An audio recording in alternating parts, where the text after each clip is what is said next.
Morning, you're listening to Bite-Sized Book Reviews, and I've just finished Sufficiently Advanced Magic by Andrew Rowe. So the main character, Corin, lives in a country where when a person turns 17, and if they have the right funds, I guess you have to pay in order to do this, but you can take something that they call a judgment.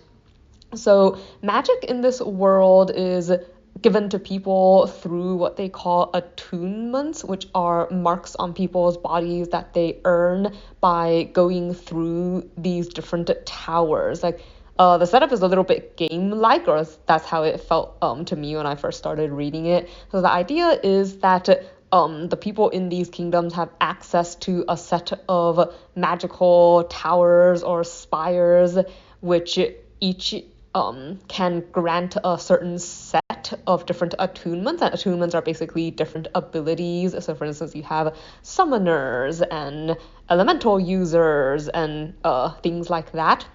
But in order to get an attunement, you have to enter the tower and meet a number of different challenges and make it out again. So when you go into a tower, it consists of a lot of different rooms that can change and move and will contain things like puzzles and monsters.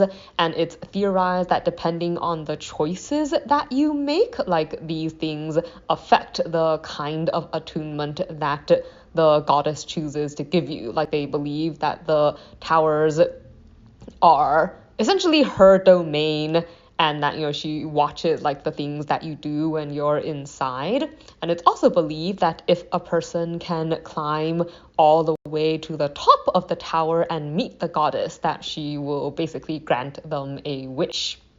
So Corin is about to go into the tower for the first time to try to earn his first attunement, but he actually has a lot more goals than just acquiring magical abilities, because 5 years ago his brother went into the tower but never came out again.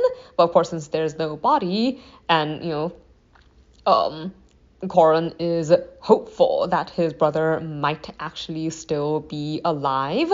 And even if he isn't, if Corin can climb all the way to the top of the tower, people believe that the goddess would have the ability to bring someone back from the dead. And he's determined to get his brother back and to repair his family, because when his brother disappeared, his family kind of fell apart. His mom left them, and his dad pulled him out of school and started schooling him really hard in dueling and fighting and stuff like that. So he feels like if he can get his brother back, he can fix a lot of the problems that he's had in his life. And of course, he also really misses his brother.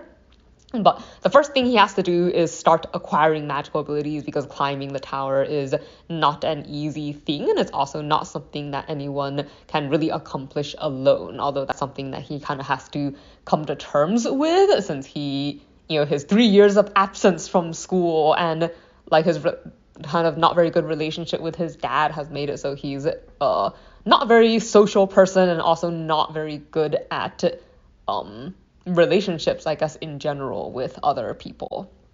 But so this story starts with Corin in his first judgment and follows him through as he enters the school for people who get attunements. And but it all ties into bigger goings on, I guess, especially since some of the things that happened during his judgment turned out not to be very typical. And he also comes out with an attunement that his father does not actually approve of and doesn't match his original goals of what he wanted.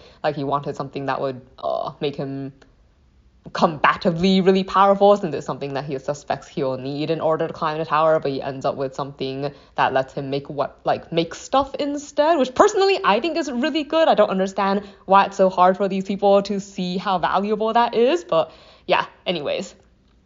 I'm actually surprised by how much I enjoyed reading this story. I say that because it does a lot of things that I normally don't like very much. So it's written in first person, and it's definitely internal thought heavy as opposed to dialogue. Because, for instance, like the first several chapters, the character is like all by himself, so it's all you following him as he thinks through like the choices that he makes in the tower, and like the so he's definitely more of a puzzles person, so him trying to figure out like what the best way is to approach the situations that he finds himself in.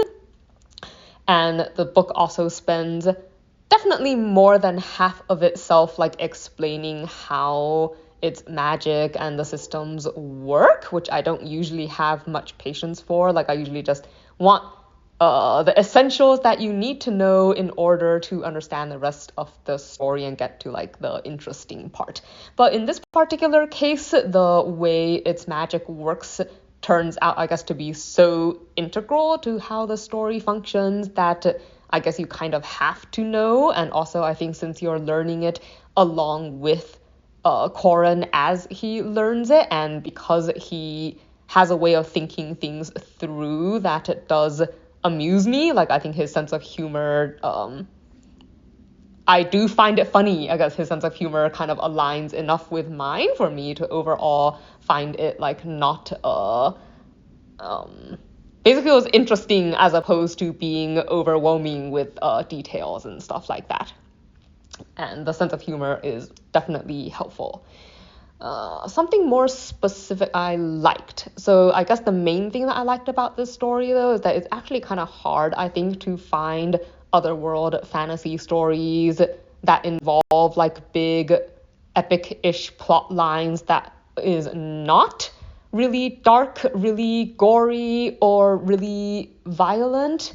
Like it's not that it doesn't contain things like violence, but in general, like it's not explicitly detailed about any of these things, and not being dark and stuff is a major plus. I think it's just hard to find long fantasy that's like that. Something I did not like as much. So this is might be considered minor spoiler-ish. So if you care about spoilers, you should probably stop listening now. So a heads up, basically, that it is the kind of story, unfortunately, where you have like traitors and subterfuge and spies and people who are not who they seem.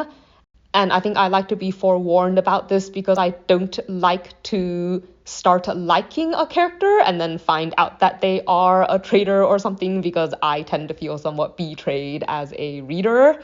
So that's just something that I would want a heads up about.